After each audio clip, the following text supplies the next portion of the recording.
The Israel-Hamas conflict appears as a conflict between the state of Israel and a terrorist group called Hamas. But in reality, it is not.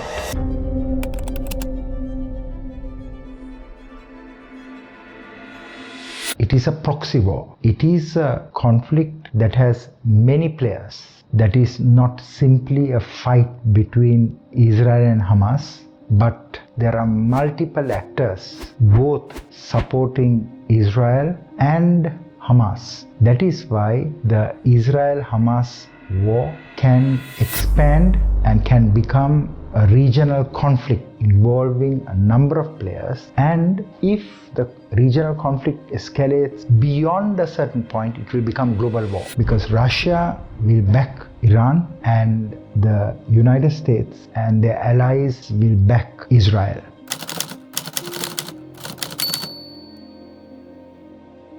Israel is steadfastly backed by the United States and by Western nations, and Hamas is backed by Iran, by the Yemeni Ansarullah, that is the group from the Houthi movement, from the Lebanese Hezbollah, and from the Syrian government, and also the groups, the Shia groups that are based in Iraq and in Syria.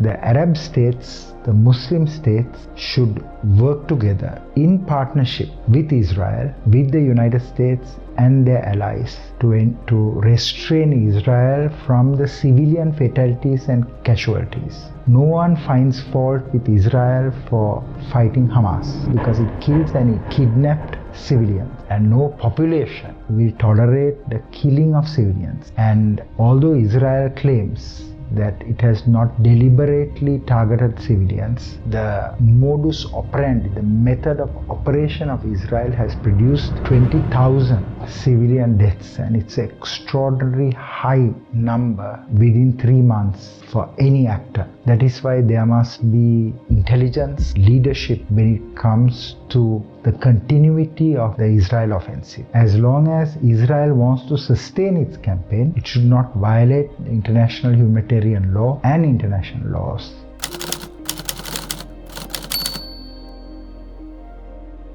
Israel should be accountable for every civilian that was killed in its operations in Gaza.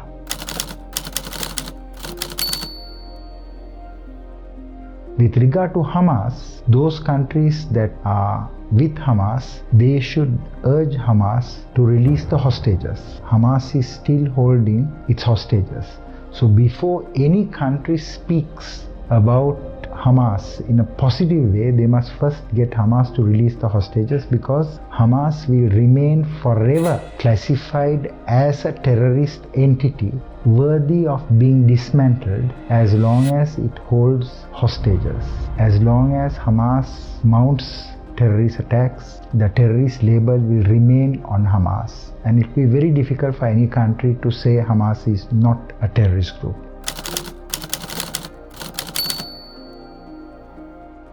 So there must be an international commitment to ensure the release of the hostages. There must be international commitment to ensure that there are no civilian deaths in Gaza. And that is why it is so important for all players, international players, big players, medium players, even small players, to focus, because no one wants this conflict to escalate. If it escalates, the repercussions, the implications will be huge. It will affect global shipping, it will affect energy market, it will affect the investor confidence, it will affect international security everywhere. The world will go into a phase of recession, and that is why it is paramount for governments to act now before the conflict escalates further from the state it is currently into a wider regional conflict and then a global conflict.